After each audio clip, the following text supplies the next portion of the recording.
On September 19, 2025, Mark Welsh, president of Texas A&M University and retired four-star Air Force general, abruptly resigned. His departure, after just 2 years in office, shocked the academic world and Texas alike. Welsh was brought in to stabilize the university after his predecessor resigned amid controversy, but his own tenure ended in even greater turmoil. The resignation wasn't for personal reasons, it was the result of a political firestorm that overwhelmed even a seasoned leader. Welsh's exit highlights the intense pressures university leaders face in today's polarized climate, where political and public scrutiny can be relentless. The event raises urgent questions. Who truly governs public universities, their leaders, or the politicians who control their funding? Welsh's resignation is more than a personal story. It's a warning about the fragility of university autonomy in the face of political intervention. The university community, hoping for calm after previous scandals, is left with deeper uncertainty and a leadership vacuum. The underlying tensions at Texas A&M, and in higher education nationwide, run deeper than any single presidency can resolve.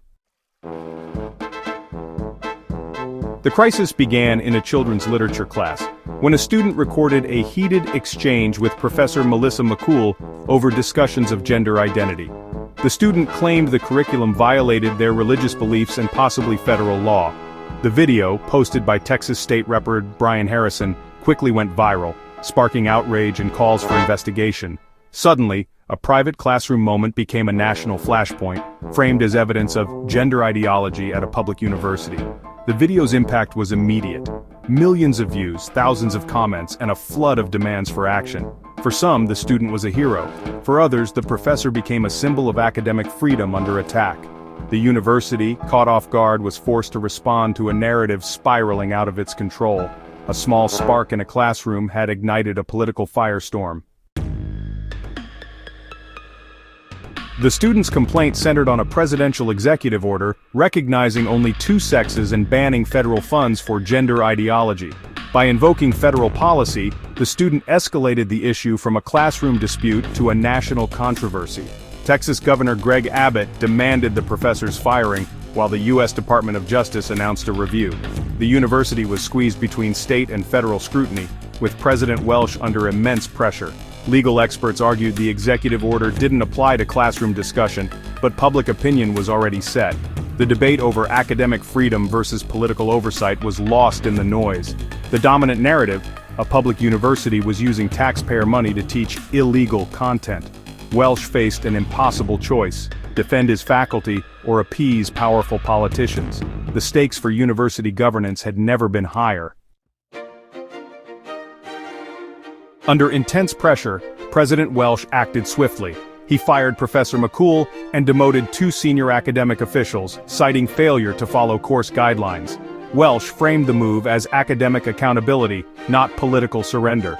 McCool's supporters called it scapegoating, vowing legal action and decrying the lack of due process.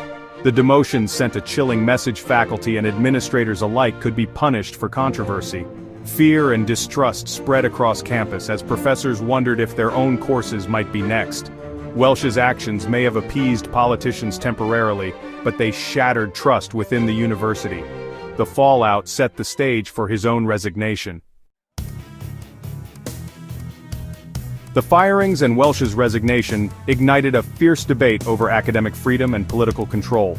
Faculty and advocacy groups called it an assault on free inquiry. Conservative officials claimed victory for accountability and parental rights.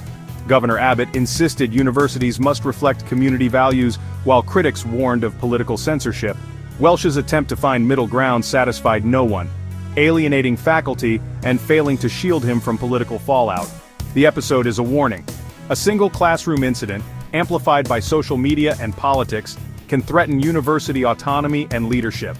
The line between academic responsibility and censorship is now dangerously blurred.